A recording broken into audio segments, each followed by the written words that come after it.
Their aura is unequal. Their contents are legendary. Their attitude is embraced. Tune in to one of the most up and rising kaiju-sized groups within our community. For our first presentation, here is our interview with none other than the director of Primitive War, Luke Spark. So it's funny how you're talking about people knowing certain scenes, and if you talk about certain scenes, someone knows what you're talking about. Now, I've heard that you don't like watching certain movies that are similar in some aspects to maybe a film that you're possibly shooting or working on because you want to kind of make it your own. Describe that to me in your own words, and how is it more challenging than kind of seeing something that maybe you can relate to or examples? Yeah, look, I've done both, and I think I sort of mentioned that thing when I was filming the film Bring Him to Me, which was a crime movie, and it was out of my sort of wheelhouse at the time, and Hollywood loves to pin things on you. Once I made Occupation Rainfall, everyone's like, oh, you're the alien guy.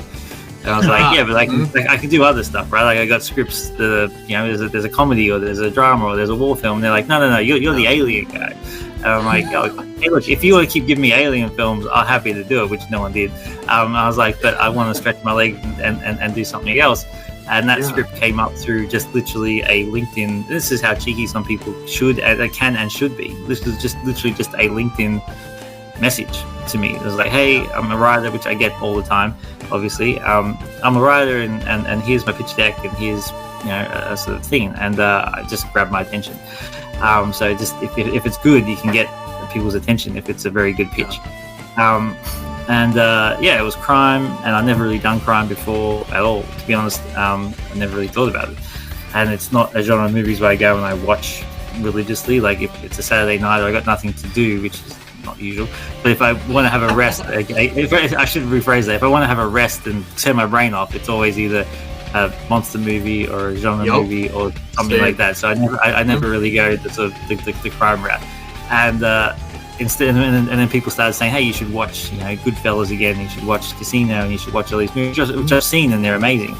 But for that particular one, I'm like, you know what, I don't want to do that. Let me have my own take on it, where something like a genre piece like Primitive War or Rainfall and that, like all these films are burned into my brain, so I can't help myself but go, hey, this is like the scene from The Rock. And then as soon as my brain says that, I start then going, let's have the camera lower. And then people go, this is literally just the same shot. I'm like, let's change it a little bit because it's in my brain.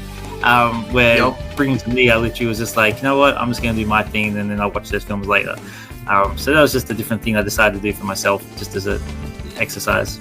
You know what I mean? I like that. Yeah. She's loved by all in the Dragon Ball community, playing as Kid Goku and Gohan. Here is Stephanie Nadolny. You mentioned earlier, and this kind of ties into what you just said about us being your anime babies and stuff. But Dragon Ball Z, I think, and I don't think I'm alone in thinking this, is arguably the biggest anime in the history of animation. I don't think. I hear that. I know there's others, and there's a ton of them constantly being. For sure. There were some huge ones for sure. Pokemon, Yu-Gi-Oh, Digimon, but realistically, the one the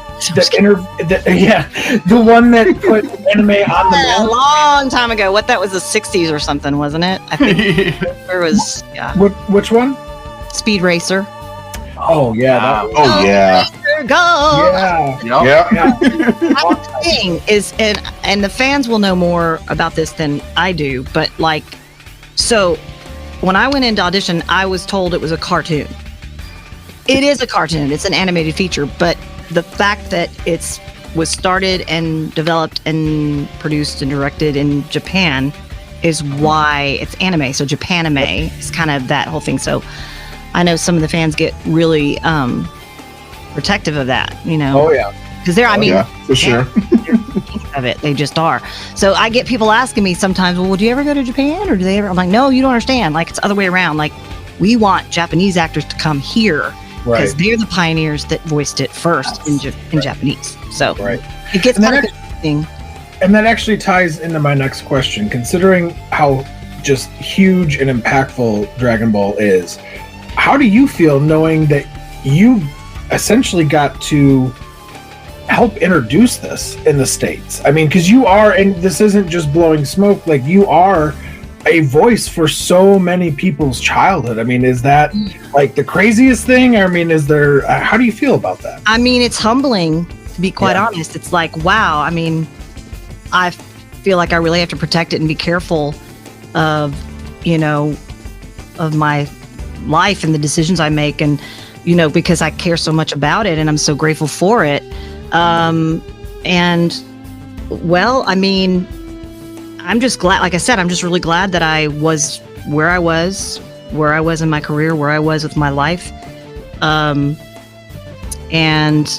to have made it to that audition and to have made an impact enough to be cast, and then to be cast as Goku in Dragon Ball. Yes. Which, that was kind of like, that was unexpected. And then of course we did a lot of the cast. The original cast was a small cast of people, so we were voicing multiple characters. And I mean, I was East Kai, Baby Trunks, a German English teacher, babies crying, women screaming, and then we would do what they call Walla, where we're like 2 or 3 of us would get in the booth and we would talk amongst ourselves, and we would become like layers and layers of villagers, and because everything you see was Japanese and always will be, but then we were dubbing, they call ADR, in English. So, but even the music and the sound effects and everything was all done at Funimation.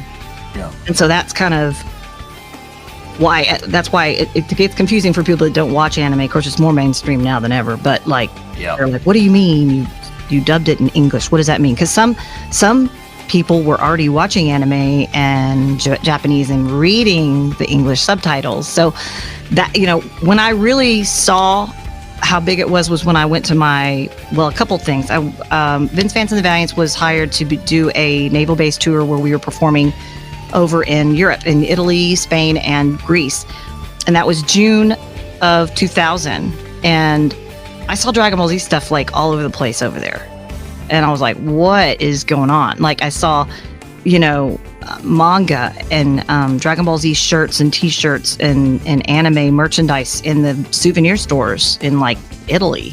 And then when I turned on the TV in my hotel room, it was playing in Italian. And I saw and heard Gohan in that episode speaking in Italian, and I was blown away. And then my first convention was that same summer. It was my first ever Comic-Con appearance. I didn't even know what it was, to be honest. It was San Diego Comic-Con in summer of 2000. And that's when I started to kind of put the pieces together to realize how big the show was. But still, I still thought it was going to have a life that was going to fade, and it was going to be part of the past and be archived or whatever. But over the past, since 2017, the Comic-Cons were asking me and reaching out to me online, like, why aren't you doing Comic-Cons? I'm like, oh, well, my gosh, I'm old news. Like, I did that stuff years ago. They probably want the new actors, or they want new people doing new stuff or whatever. And it's not that I resisted it. I just really didn't feel like I was relevant enough to be a guest at a convention anymore, because I'd done so many, years and years prior. But then it kind of hit me that this is nostalgia. This is, I mean, I'm booked almost, I think, every weekend this year for the first time, like, ever, with just appearances, Comic-Cons, overseas this summer. Like, all these things are happening, and I'm always blown away by it, and always humbled by it, and completely, totally flattered. Because I always swore as a kid I would never, ever, no matter how quote unquote famous or unfamous, or I swore I would never get an ego about it. I would never change that kind of small town girl next door. Like, that's kind of how I grew up, and that became part of who I am. And my mother was amazing and just so wonderful and generous and kind, and she was always laughing and spreading joy and love, and it was just ingrained, so I just knew that wasn't going to happen, and I would do whatever I had to do to never get that attitude or get that nasty kind of like, I'm better than you. I just was never going to let that happen. Controversy creates cash in this interview with none other than WWE Hall of Famer and pro wrestling legend Eric Bischoff. So one of my first fanboy question that I just have to know, obviously NWO, we saw it live on TV, we saw it form, but I want to know what the thought process behind the scenes, like, how were the neurons in your brain started to fire, forming this brilliant idea and later manifesting itself into one of the most controversial but popular moments in wrestling history. Well, thank you for that. It started really by trying to analyze a problem. Not just WCW's problem, but WWF's problem. It was back in 92, probably 93. Is when I first got into management. I think I was senior vice president at that time. I was a vice president or senior vice president. I had more responsibility than just producing the television show, which was, as executive producer, that was my kind of box that I got to play in. I was in charge of all the physical production of the show, but I had nothing to do with the creative. I had little or nothing to do with talent. I was just producing the show as the executive producer. Once I got promoted to VP or senior VP, whatever it was, I started looking at the business a little differently because now I was responsible more for the financial outcome of the company, whereas before I just was produced the show. I had to work within a budget and all, but a lot of things I wasn't involved with. Once I got involved and had more responsibility, I was doing some business. Let me back up. Before I got the position that I was in, I followed Bill Watts. All right, I won't go into the whole thing, but Bill Watts was a disaster for Turner Broadcasting and a bigger disaster for WCW in a lot of ways, but one of those ways was he completely, from the perspective of New Japan Pro Wrestling, disrespected them, screwed them financially out of money, left a really bad taste in their mouths, New Japan, about WCW. And I wanted to fix that because I saw opportunity there. Fortunately, I had a friend from high school by the name of Brad Ringens. Brad used to be first of all, he was an amateur wrestler. He was the Kurt Angle of professional wrestling back in the 80s. He was tougher than hell. He was I think he made the Olympic team, Greco-Roman wrestler, heavyweight, badass. He trained Leon White. He trained a lot of guys, and he manhandled each and every one of them. He tortured them. And he was a good friend of mine, known him for a long time. He was also kind of like the, what's the word I'm looking for? He was I'm going to use the word broker for lack of a better term, but he worked for New Japan, but he was in charge of all of the American wrestlers that would come into New Japan. They all had to go through Brad, and if Brad approved them, then they got a shot, right? It was Brad and Masa Saito, but mostly Brad. So I reached out to Brad. I said, Brad, I know Bill Watts screwed this relation up something fierce, but I want to fix it. Would you help me? And he did. And I flew to Tokyo, and I met with the executives from New Japan. And it was chilly, to say the least, because they didn't know me. I was just this new kid on the block that they never really heard of. They knew who I was, but they didn't know me. So they were less than excited, but willing to talk. Yeah. And we had a good meeting, thanks to Brad and a very close friend of mine by the name of Sonny Ono, who was born and raised in Japan and was there as my interpreter, basically. So we got through that first meeting, and we agreed that we would start trying to re-cement the relationship, I guess, or reestablish it. Yeah. And we started working together. Before I knew it, I was flying back and forth to Tokyo 2 or 3 times a year, and really improved the relationship, started working together more in WCW. I brought a lot more of their talent over. I put them in a very favorable light, so it helped them in Japan. Very cooperative in ways that had never been done before. And as a result, the bond between myself and the key executives at New Japan became very, very strong. So I started going over there and recognizing that WWE they were horrible. They were still coming off the steroid scandal, so Their house show business was the shits and getting worse every day.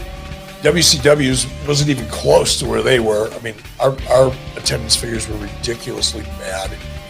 And I'd go over to Japan and there's like 50, 60,000 people in the Tokyo Dome. And the Tokyo Dome. And I said, all right, I got to understand why. That's how everything for me is why. If I can understand why, I'll get to the how. But if I don't understand why, it's just whatever. So I started looking at what they were doing and going, you know what? We can do what they're doing. And what they were doing was presenting the product in a more believable way. If you look at WWF, because they were so far ahead of WCW, it doesn't matter looking at WCW was nothing but WWF light at the time. We were doing the same things they were doing, but on a much smaller scale with less money. Yeah. But if you look at WWE at that time, go back and look at their programming from 1992, 93, 94. It becomes very obvious if you're paying attention to, in this respect, that their product was created and produced for the teen audience and the preteen audience. Kids like from 8 to 14. That was their target, right? Their whole business model was that target. Yeah. And as a result, all their characters were like super animated. You know, the crazy garbage man, the wacko dentist, the IRS guy. You know, everybody was some kind of extreme version of a cartoon character, only they were real people. And I'm looking at Japan, I'm going, they had a little bit of that, you know, like Jushin Liger and Muto and others. But for the most part, it had a very real feel to it. And I noticed the Japanese press treated it very respectfully and treated it like a real sport. Since it was presented as a real sport, it was treated as a real sport. Now, again, culturally, Japan is way different than the United States. You could never accomplish that here. But I just noticed the whole dynamic of the presentation was more serious, more believable. And I thought, that's the answer. So that was about 1994. And I started thinking, and for the longest time, man, I was, how do I do that? I know why it's working in Japan, but how do I import that here? So I had different ideas bouncing around in my head over time. It wasn't like an urgent thing. It was like, someday I'm going to figure this out. Yeah. And all these different ideas and concepts were floating through my head for a period of about 6 months or a year. And then DDP, who lived a house away from me, called me one day and he said, hey, I just got a call from Scott Hall. Keep it between us, but he's interested in leaving WWF. Would you be interested in bringing him into WCW? I said, yeah. I mean, I was a fan of Scott Hall before I ever got into the wrestling business. I was a big fan of Scott Hall and Kurt Hennig when they were wrestling in the AWA. I was a huge fan of Scott, and obviously he had become a big star in WWF. Yeah. He's Ramon. So when I realized I had a shot at him, I said, absolutely. Well, about, I don't know how much time went by, 3-4 days, a week, whatever it was. Now, I didn't know what I was going to do with Scott yet. I hadn't figured it out. But if he was available, I'd put him on a roster and get there, right? A couple of days later, I get a phone call from DDP again. He goes, hey, Kevin Nash. Whoa. Kevin wanted to know if I'd be interested. Yeah. I said, yeah. Once I knew I had Kevin, then the idea kind of just crystallized in my head. And hey, here's 2 guys, former WCW. And they were vocal about it. Once they left WCW, they got vocal, pissed off, didn't get the opportunity they deserved, didn't get the money they deserved. Nobody made them big stars. Nobody gave them the opportunity. Blah, blah, blah, blah, blah. And I thought, well, that's a premise for a storyline. That actually makes sense to me. Yeah. Okay, now I got these 2 guys. They're coming back. They're coming back for revenge for not being treated the way they feel they should have been treated. They're coming in to take over and break things. that's a pretty cool idea. And since they were both coming over from WWF, I could play it in such a way that people wouldn't know if it was real or not. Therein lies the magic. The magic is the way I brought them in, the things I didn't do that are typically done to promote talent, like vignettes for a week or 2 or 3 weeks, trying to create it. I didn't do any of that shit. I didn't even give Scott Hall an entrance the first time he appeared. He came down through the crowd. And I know that doesn't sound like much, but since it had never been done before, it caught the audience off balance. Yeah. And they were so off balance because they were seeing something that they weren't used to seeing that they believed it was true. Yeah. They believed it was real. They believed Scott Hall came down and interrupted a live match, which has never happened before at that point. I don't know if it's happened since, but it did then. And again, it's another, well, that's not supposed to, well, if that's not supposed to happen, it's because this is real. Just in their subconscious even. So that worked really well. And then, of course, Kevin followed that. And the whole story just, in a way, it wrote itself. Known for his role as Andros, the Red Ranger in Power Rangers in Space, here is Christopher Kamen Lee. So, for each episode, did they give you like a script that they told you kind of what was going to go on, or did they give you something that, hey, like this is what the whole series is going to do, or the season? Did you know everything that was going to go on, or was there a lot of like things that came up like, oh crap, like after reading it, like, oh, okay, I didn't see that coming kind of thing. For example, like Corona being your sister, Astronema. No, they told me that like right off the bat. They did actually. Oh, really? Okay. They did, because they did say, Luke Skywalker, and of course I'm like, yeah, you're basically Luke. And they said, and the bad guy, the queen bad guy, she's your sister. You're like supposed to be twins. So it's Luke and Leia. And I was like, oh, okay, yeah, that is like Luke and Leia. Yeah. The way that we actually filmed the show, and I don't know if they've kept with the style all these years, was that we would film Monday through Friday, never on the weekends, and for about a week and a half, we would be filming 3 episodes at a time. So it would just be a block of whatever the next 3 episodes are, and it would be out of order, but we did know like an overall idea of where is the show going, what's going to happen, and all that stuff. So we had the idea. But again, I don't know if they've kept with that practice all these years. I know that they did for a very long time. I'm assuming that they still do that, but I don't know. Did you know you were going to kill Zordon? I did know ahead of time. Yeah, I did know ahead of time. Yeah. And I know you weren't a fan, but that was a pretty monumental for the kid in me. Like I was, it took a couple years for a little while. I was like, you bastard, but then once I was older and actually realized it, I was like, oh, okay. For me, the biggest letdown wasn't Zordon dying; it was Ecliptor dying. I agree. He was my favorite character on the show. Like, I would always sit there and say, well, yeah, the character Andros is cool, but Ecliptor is Darth Vader. He is the big badass. And yes, I love the character, and the way he died, like when the Force wave went out, and like Rita and Zed get turned into good guys, and obviously Astronema, she really becomes more Corone. And even what's her name, Hillary Divatox, she becomes a good guy and all that. And then they just melt Ecliptor, and I was like, "Fuck you! He's the best character in the show. You just melted him.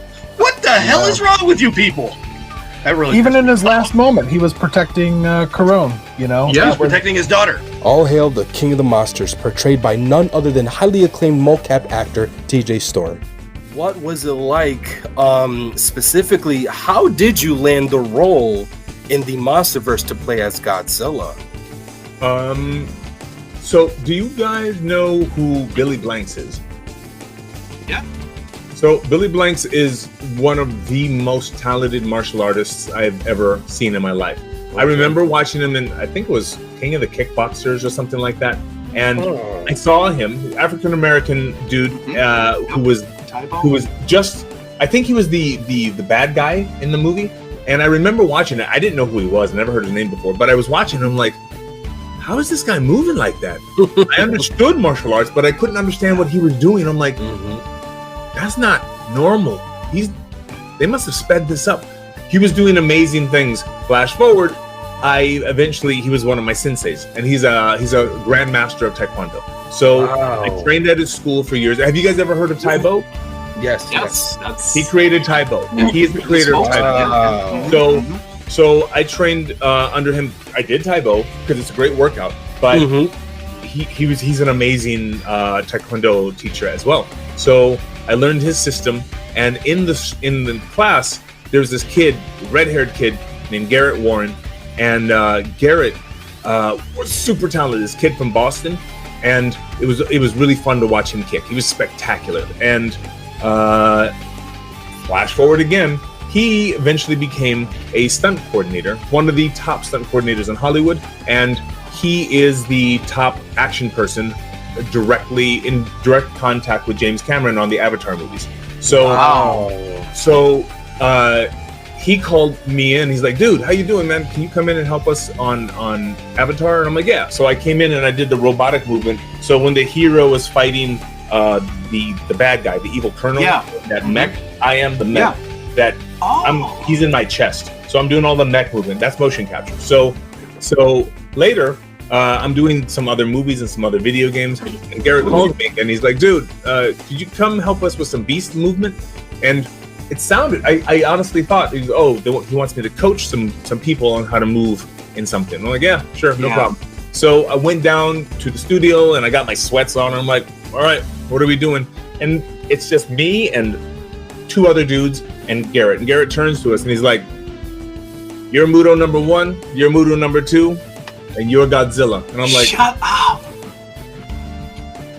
What?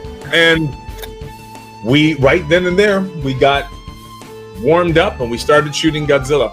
The very first shot he cut out this binocular-sized hole in a board. He put that binocular board over the camera so it looks like you're looking through binoculars. So when you're watching the first movie and you see them dropping out of the sky through binoculars, that's the shot.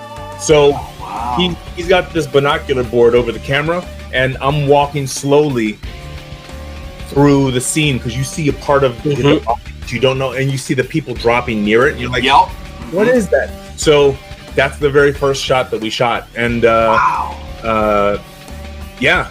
we went on from there and we just shot all the stuff. So that's how it started, and it was amazing, and we had a blast. We had an absolute blast.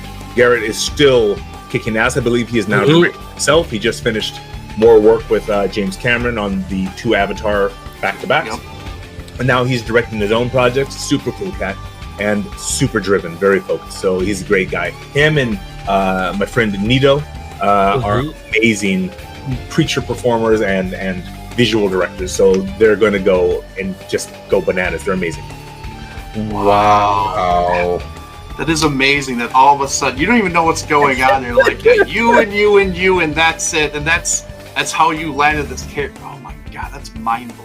Beating his chest all across the Monsterverse as Kong is none other than friend to MWA, Alan Henry. So you were saying, I just have to know, you were saying you're a fan of all this stuff. When you get the call, hey, you're going to be Kong, like a character that has 90 years, almost 90 years, 91 years of history, almost 100 years. You said you were a fan. Like, what's your, like, what are you thinking when we get a call to say, hey, you're playing arguably one of the most iconic characters in film history?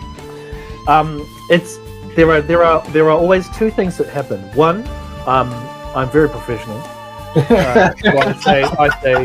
I say yes, of course, excellent. What a great opportunity, thank you. And then deep inside, 8-year-old Alan Henry is like jumping up and down and like running around and running on walls. Like there's, 8-year-old Ellen is just like, yes! And but yeah, on the outside I'm like, yeah, very cool and collected. Not at all. I'm usually on the phone being like, what? Are you serious? I'm really? I mean, yes, of course. Yeah, I'll see you Monday. Yeah. Yes. Mm-hmm. Yeah. But I do really, I do really respect the lineage that these big monsters have, and working on Godzilla vs Kong and then Godzilla X Kong, having that lineage and that history to draw from was great, because we were like, okay, looking at how Kong has been portrayed in these films, and even like, you know, because we looked like, I think this is a direct continuation from the Kong we saw in Skull Island, which was, funnily enough, Terry Notary, one of my mentors. Like, it was a continuation of that, so we had these cool storyline threads that we could kind of follow along and be like, well, is it this? Is it kind of here? And yeah, I just like, what a joy it is to be able to play a creature like Kong, because not only is Kong this incredibly powerful titan, but a lot of the audience's engagement is with Kong as a character, and Weta made sure that all of Kong's emotion and communication was in his face. Yes. So it's in his eyes and his eyebrows and his chin and the way that his lips move and the way that he breathes. So one thing I love about playing creatures is that you get the chance to imbue them with a soul, because they're soulful creatures. They're even the nasty, horrible ones that are killing things. They're full. They have this fullness. So just like any other character you would play, any human character in any role in any show, you find the soul of that character and you find why they do what they do, and why doesn't Kong talk? Why does he have such a strong relationship with Gia? Like, what is it about that connection, and then how does he express himself? Because he only signs to Gia. He can sign to, he could probably sign to all the other characters, but he doesn't. He signs to Gia. Mm-hmm. With everyone else, he looks at them or smirks at them or roars at them. Mm-hmm. So why does he make those choices? What connection do Kong and Gia have that he doesn't have with the other humans around him? Same with, and you see it in Godzilla X Kong when Godzilla sees him in Egypt, and was like, well, I told you not to come around my turf. Like, you're going down. Yeah. And you can see that Kong's like, no, wait. Like, he's trying to. Yeah, I love that. Like, and Godzilla's like, I warned you, and Godzilla does what he said. Like, Godzilla does what he said he'd do. He's like, I told you. So there's this moment where those two have to communicate. Yeah. But they're like, they're just even Godzilla. Like, I really appreciate the fact that for Godzilla they got someone like TJ Storm to do it, because he is incredible as well. He's an incredible performer, both as an actor and a creature performer. Because Godzilla has a different communication style as well, but he still communicates in the way that he turns his head and the way that he looks at you and how he roars at you, like the way that he holds his body. Like, TJ understands that, and watching him work is a great joy, because I'm like, the dude is so good. Mm-hmm. Like, it's watching him, watching Terry, watching Andy, watching Toby Kebbell do Cobra in Planet of the Apes. I'm like, these people are so great. They're so good, and I hope that I get to be that kind of level. But I hope that it's reciprocal. Like, I want to make them proud, because we're part of this wonderful family of creature performers who do these silly films and have a great time. We're big nerds and we're having a good time, and I want to find that comradeship, that camaraderie with those performers, because I admire them so much. You can also find them on multiple of other social media platforms, ranging from Instagram, TikTok, X, Facebook. You can even sit back and watch your favorite classic monster movie, and even watch us go through one of the most iconic games on Twitch. Featuring your hosts, Eric Stoke, Adrian Settle, Joe Myers, Samson West, Jordan Adorno. They are the Monsters with Attitude.